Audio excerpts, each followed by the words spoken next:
नमस्कार श्रोत्यांनो, book highlights bye अश्विनीमध्ये तुमचं स्वागत आहे.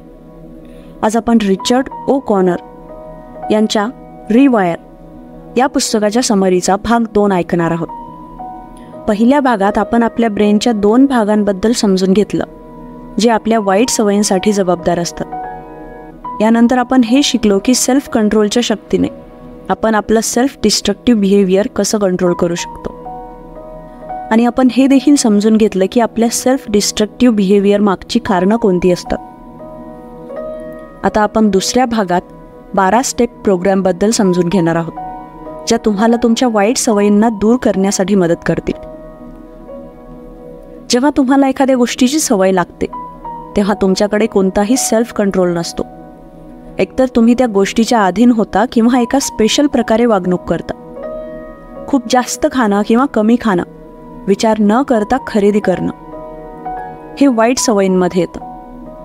तुम्ही ॲडिक्टेड आहात हे तुम्हाला तेव्हा माहीत पडेल जेव्हा तुम्हाला ती गोष्ट मिळणार नाही. आणि मग नंतर जर तुम्ही ती गोष्ट करणं थांबवली तर तुम्हाला झोप येणार नाही, तुमची चिडचिड होईल आणि तुम्ही बेचैन व्हाल. अशी लक्षणं दिसून आली तर तुम्हाला त्या गोष्टीची सवय लागलेली आहे. पण याची जाणीव होऊन सुद्धा तुम्ही असाच विचार करत राहाल की तुम्हाला वाटेल तेव्हा तुमची ही वाईट सवय सोडू शकता. पण खरं तर तुम्ही असं कधीच करणार नाही, कारण अशा प्रकारे तुम्ही स्वतःला मूर्ख बनवत राहाल आणि असं समजत राहाल की तुमचा कंट्रोल तुमच्या हातात आहे. सगळ्यात पहिली गोष्ट, लोकांना कोणत्याही गोष्टीची किंवा वागणुकीची सवय का पडते? ड्रिंकिंगच्या सवयीबद्दल समजून घेणं सोपं आहे. याची सवय पडते कारण ड्रिंक केल्यानं तुम्हाला चांगलं वाटतं. यामुळे तुम्ही मेंटली ओपन होता, लाईट फील करता आणि याच्या नशेत तुमचा वेळ चांगला जातो. जेव्हा ही नशा उतरते तेव्हा तुम्ही चिडचिड करता, तुम्हाला बोर व्हायला लागतं, म्हणून तुम्ही परत चांगली फिलिंग मिळावी म्हणून परत ड्रिंक करता. आणि हेच दुसरीकडे ड्रग्स तुमच्या डोक्यात ते परत परत घेण्याची तलफ निर्माण करतं. ड्रग्स म्हणजे कोकेन, तंबाखू सारख्या गोष्टी. या गोष्टी ब्रेनच्या त्या भागाला ॲक्टिवेट करतात जो आपल्याला मजा आणि आनंद देतो. जेव्हा हा भाग ॲक्टिवेट होतो तेव्हा डोपामाइन नावाचा एक न्यूरोट्रान्समीटर रिलीज होतो. हा न्यूरोट्रान्समीटर त्या व्यक्तीला तात्पुरती चांगली फिलिंग देतो. यावरून तुम्हाला समजून येईल की कोणताही ड्रग ॲडिक्ट व्यक्ती ड्रग्सच्या अधीन का होतो आणि ते सोडणं त्याच्यासाठी खूप कठीण का असतं. जेवढ्या जास्त काळापर्यंत एखादा माणूस ड्रग्स वापरतो त्याच्या ब्रेनचं प्लेजर सेंटर तेवढंच डॅमेज होतं. हा डॅमेज होण्याचा अर्थ असा आहे की तुम्हाला चांगलं फील करून देण्यासाठी आता तुम्हाला जास्त ड्रग्सची गरज लागेल. याच वेळी तुमच्या बॉडीचे दुसरे पार्ट म्हणजे लिव्हर वगैरे ड्रग्समुळे खराब व्हायला सुरुवात होते. तुमचे फॅमिली रिलेशन आणि फ्रेंडशिपसुद्धा खराब व्हायला लागते, कारण तुम्हाला तुमच्या नशेची गरज पूर्ण करणं जास्त महत्त्वाचं वाटतं. यामुळे तुम्हाला आता कोणत्याही दुसऱ्या गोष्टीची पर्वा राहत नाही. तर मग या ॲडिक्शनपासून सुटका कशी मिळवायची? तर यासाठी लेखक म्हणतात की सगळ्यात आधी तुम्हाला स्वतःशी प्रामाणिक राहावं लागेल. तुम्हाला हे स्वीकारावं लागेल की तुम्ही ॲडिक्टेड आहात आणि स्वतःवर कंट्रोल करू शकत नाही. जी लोक स्वतः अशा परिस्थितीशी लढत आहेत अशा लोकांचा ग्रुप जॉईन केल्याने खूप मदत मिळू शकते. हे सगळं करताना ही गोष्ट लक्षात ठेवा की तुम्ही तुमचं आयुष्य परत बनवत आहात आणि इम्प्रूव्ह करत आहात. या पुस्तकात लेखकाने 12 स्टेप प्रोग्रामबद्दल माहिती दिलेली आहे. तुम्ही तुमचं आयुष्य बदलण्यासाठी या प्रोग्रामचे रूल्स फॉलो करायला हवेत. पण ह्या स्टेप्स फॉलो करण्याआधी तुमच्याकडे एक सपोर्ट ग्रुप असायला हवा. जर नसेल तर कुणीतरी अशी व्यक्ती शोधा, म्हणजे एक थेरपिस्ट किंवा एक असा मित्र जो तुम्हाला मदत करू शकेल. फक्त स्वतःची गरज पूर्ण करण्यासाठी तुमचं ॲडिक्शन तुमच्याकडून त्या सगळ्या गोष्टी करवून घेईल ज्या तुम्हाला करायच्या नसतील. जसं की खोटं बोलणं, फसवणं, तुम्ही अगदी चोरीसुद्धा करायला लागाल. ॲडिक्शन नावाची लढाई जिंकणं कठीण असेल आणि त्रास देणारी सुद्धा असू शकेल. पण जर तुम्ही ही लढाई जिंकली तर तुमचं पूर्ण आयुष्य बदलून जाईल. तर या 12 स्टेप्स प्रोग्राममधला पहिली स्टेप म्हणजे आधी सांगितल्याप्रमाणे तुम्हाला हे स्वीकारावं लागेल की तुम्ही ॲडिक्टेड आहात. हा गैरसमज सोडून द्या की तुम्ही कंट्रोलमध्ये आहात आणि कधीही याला सोडू शकता. जर तुम्ही परत स्वतःला असा खोटा विश्वास देत राहाल तर तुम्ही मुळात ते कधीच सोडू शकणार नाही. दुसरी स्टेप, याला 1-1 दिवसाच्या हिशोबाने करा आणि रिपीट करा आणि स्वतःच्या हेतूवर विश्वास ठेवा. स्वतःला हे सांगत राहा की आज कोणतंही सेल्फ डिस्ट्रक्टिव्ह काम करायचं नाही आहे. तिसरी स्टेप, हे समजून घ्या की पुढे कठीण दिवससुद्धा येतील. असे दिवससुद्धा येतील जेव्हा तुम्ही काही सेल्फ डिस्ट्रक्टिव्ह कामं केल्याशिवाय राहू शकणार नाही. म्हणून अशा वेळेसाठी सुद्धा स्वतःला तयार करा. ती गोष्ट कितीही भुरळ पाडणारी असली तरी असा विचार करून स्वतःला थांबवा की ही वेळ सुद्धा निघून जाईल. याबद्दल विचार करत राहा की जर तुम्ही परत त्या जुन्या सवयीकडे गेले नाहीत तर तुमचं आयुष्य किती चांगलं होणार आहे. चौथी स्टेप, आपल्या मॉरल्सकडे परत जा. तुमच्या सेल्फ डिस्ट्रक्टिव्ह बिहेवियरने तुमच्याकडून बरीच वाईट कामं करून घेतलेली आहेत, याचा स्वीकार करा. आता हे ठरवा की आतापासून तुम्ही स्वतःशी प्रामाणिक राहा. पाचवी स्टेप, त्या लोकांची माफी मागा ज्यांना तुम्ही कोणत्याही प्रकारे त्रास दिलेला असेल. ही स्टेप तुम्हाला एक चांगला माणूस बनवण्यासाठी मदत करेल. सहावी स्टेप, काही लोकांसोबत वेळ घालवा. एखाद्या दिवशी सार्वजनिक ठिकाणची साफसफाई करा. चांगली कामं केली तर तुम्हाला देखील चांगलं फील होईल. यामुळे जगात पॉझिटिव्हिटीसुद्धा वाढेल. सातवी स्टेप, माइंडफुल ॲक्टिव्हिटीजची प्रॅक्टिस करा. माइंडफुल म्हणजे आपल्या रिॲक्शन आणि बिहेवियरबद्दल कॉन्शियस राहणं.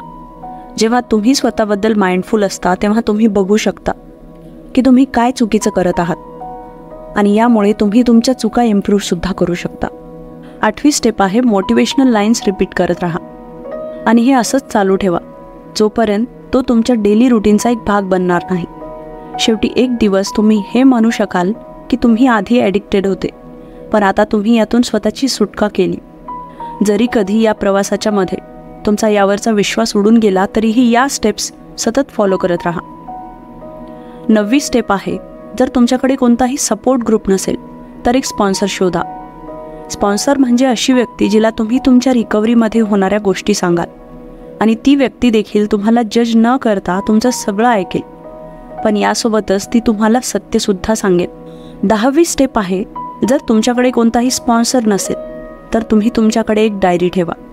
यामध्ये तुमच्या प्रत्येक दिवसाचे अनुभव लिहा किंवा स्वतःचा व्हिडिओ बनवा. तुमच्या फीलिंग्स एक्सप्रेस करा. त्यामध्ये तुम्हाला हे चांगले दिवस कसे वाटत आहेत याबद्दल बोला. 11वी स्टेप आहे, तुमच्या शॉर्ट टर्म गोलवर फोकस करा पण तुमचा लॉंग टर्म गोलसुद्धा लक्षात असू द्या. जेव्हा जेव्हा तुम्ही स्वतःला सेल्फ डिस्ट्रक्टिव्ह मार्गावर परत जाण्यापासून थांबवता तो प्रत्येक दिवस तुमच्या ब्रेनसाठी स्वतःला रिवायर करण्याची एक संधी असते.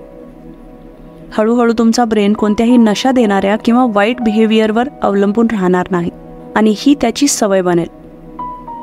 जसजसे तुम्ही पुढे जाल आपल्या ॲडिक्शनपासून दूर होणं अजून जास्त सोपं होत जाईल. 12वी स्टेप, शेवटची महत्त्वाची गोष्ट म्हणजे प्रॅक्टिस करत राहा. परत परत रिपीट करणं सगळ्यात महत्त्वाचं आहे. चुकीच्या सवयींनी तुमच्या ब्रेनमध्ये कनेक्शन बनवलेलं आहे. दररोज चांगल्या सवयींची प्रॅक्टिस करा आणि त्या परत परत रिपीट करा जेणेकरून नवीन कनेक्शन्स लवकर आणि मजबूत बनू शकेल. तुम्ही तुमच्यासाठी चांगल्या नसलेल्या गोष्टी करता आणि यामध्ये तुमचे 2 ब्रेन पार्ट्स कसा रोल प्ले करतात हे आपण या समरीमधून शिकलो. हे 2 भाग एकमेकांशी कसे भांडतात हे सुद्धा आपण समजून घेतलं. कॉन्शियस सेल्फ हा ब्रेनचा तो भाग आहे जो तुमच्यासाठी काळजीपूर्वक निर्णय घेतो. हा तुमच्या निर्णयांवर काम करतो. हेच दुसरीकडे ऑटोमॅटिक सेल्फ काहीच विचार न करता निर्णय घेत असतो. हा लगेच रिॲक्ट करतो आणि याची काळजी करत नाही की तुमच्यासाठी काय चांगलं आहे आणि काय वाईट. तर मग तुम्ही स्वतःला त्या गोष्टी करण्यापासून कसे थांबवू शकता ज्या तुमच्यासाठी चांगल्या नाहीत. यासाठी तुम्हाला तुमच्या ऑटोमॅटिक सेल्फला चांगल्या गोष्टी निवडण्यासाठी ट्रेन करावं लागेल आणि हे शक्य आहे कारण आपला ब्रेन हा फ्लेक्सिबल असतो. म्हणजेच ब्रेनचं स्ट्रक्चर तुम्ही कसा विचार करता आणि काय काय करता यानुसार बदलत असतं. म्हणून तुम्ही तुमच्या ब्रेनला रिवायर करू शकता. आपण हे सुद्धा शिकलो की ऑटोमॅटिक सेल्फ काहीच विचार न करता का काम करतं, कारण त्याचा एकच उद्देश असतो, तो म्हणजे तुम्हाला आनंदी, कॉन्फिडंट आणि कम्फर्टेबल ठेवणं. त्याला याचा काहीच फरक पडत नाही की त्यासाठी निवडलेली पद्धत योग्य आहे की सेल्फ डिस्ट्रक्टिव्ह. यासोबत आपण हे देखील शिकलो की आपल्यामध्ये विल पॉवर आणि सेल्फ कंट्रोल डेव्हलप केल्याने चुकीच्या सवयीशी लढण्याशी मदत होते. ही लढाई खूप कठीण असू शकते कारण वाईट सवयी लहानपणापासूनच सुरू होतात. पण स्वतःशी प्रॉमिस करा की तुम्ही बदलाल. स्वतःला इम्प्रूव्ह करण्यासाठी तुम्हाला थोडी मेहनत घ्यावी लागेल. चुकीच्या सवयी तुमच्या ब्रेनमध्ये खूप स्ट्रॉंग झालेल्या आहेत पण तुम्हाला स्वतःला इम्प्रूव्ह करत बेटर बनावंच लागेल. चांगल्या सवयींची रोज प्रॅक्टिस करून तुम्ही तुमच्या ब्रेनची रिवायरिंग करू शकता.